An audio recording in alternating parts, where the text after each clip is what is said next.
नमस्कार, जय माता दी।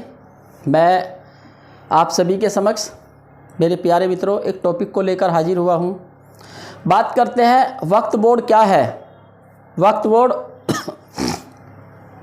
क्यों रहना चाहिए और क्यों ख़त्म होना चाहिए।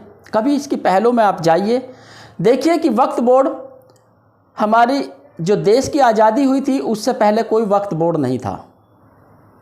देश की आज़ादी होने के बाद वक्त बोर्ड की स्थापना कर दी गई है और वक्त बोर्ड को बनाने के बाद फिर उसमें क्या किया है कि जो भी 1947 से पहले की कोई भी ज़मीन है अगर वो उर्दू भाषा में लिखी है तो वो वक्त बोर्ड की है। ऐसा क्यों, ऐसा क्या प्रावधान था? ये एक मंसूबा था कि हमारे देश को हिंदुत्व ना बना करके मुस्लिम देश बनाया जाए और ऐसा ही हो रहा है। कई जगह ऐसी स्थिति आई है, कई जगह नहीं बहुत जगह आई हुई है कि जहां उर्दू में कागज बने हुए हैं तो अपने बाप दादा के नाम दिखा देते हैं, हमारे बाप दादा के नाम हैं। यहाँ सादरा में कई जगह ऐसा हुआ है दिल्ली में कि आज से 50 साल पहले मकान बने हुए और वहाँ वक्त बोर्ड का नोटिस आ गया कि आपको खाली करना है। और वक्त बोर्ड का नोटिस एक ऐसा नोटिस होता है जिसके वजह से आपको खाली करना पड़ेगा। ना कोई कोर्ट में सुनवाई, ना कहीं सुनवाई, ना थाने में सुनवाई, ना कोर्ट में सुनवाई। वक्त बोर्ड ने अगर बोर्ड लगा दिया तो वो उनकी जमीन। तो इसलिए मैं अनुरोध करता हूं देश के भावी प्रधानमंत्री नरेंद्र मोदी जी से, आदरणीय अमित शाह जी से, गृह मंत्री जी से कि वक्त बोर्ड को खत्म कर दिया जाए। वक्त बोर्ड कोई चीज नहीं होनी चाहिए।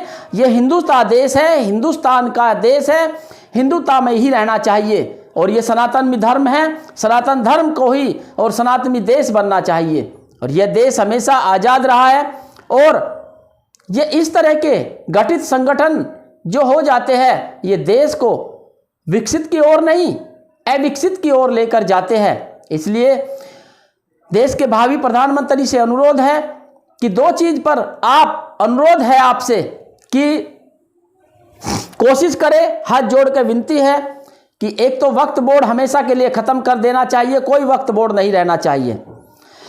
अगर इस तरह से कोई वक्त बोर्ड है तो कोई हिंदू के लिए कोई वक्त बोर्ड क्यों नहीं बना?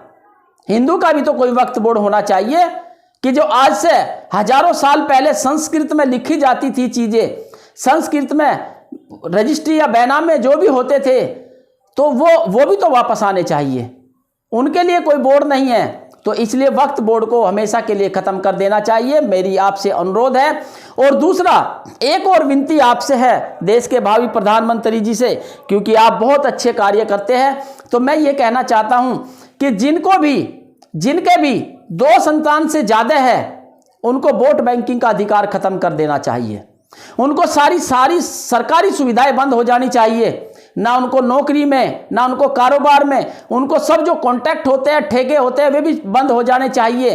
और जो भी सरकारी सुविधा मिलती है, राशन मिलता है, हॉस्पिटल में मिलती है, स्कूल में मिलती है, जो सुविधाएं मिलती है सारी बंद हो जानी चाहिए।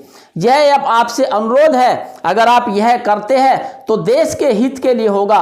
अन्यथा ये एक नासूर है, नासूर समझते हैं कि नासूर होता है जो एक बार नासूर बन जाए तो उसको जितना मर्जी काटो उसकी जड़ें कहीं से न कहीं से निकल आती है। इसी तरह से ये सारी चीजें आपको करनी होगी। आपसे विनती है वक्त बोर्ड हमेशा के लिए बंद कर दीजिए।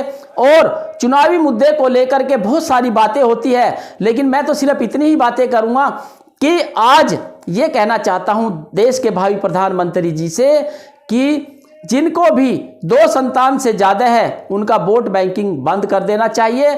चाहे वो हिंदू हो, मुस्लिम हो, सरदार हो, ईसाई हो, कोई भी कम्युनिटी से हो, इससे कोई मतलब नहीं कि वो किस कम्युनिटी से होगा।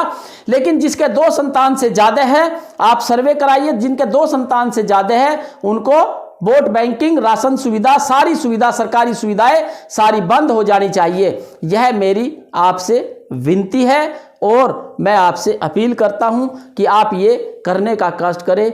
धन्यवाद, नमस्कार, जय माता दी, जय भारत माता की, जय श्री राम, जय श्री राम, जय श्री राम।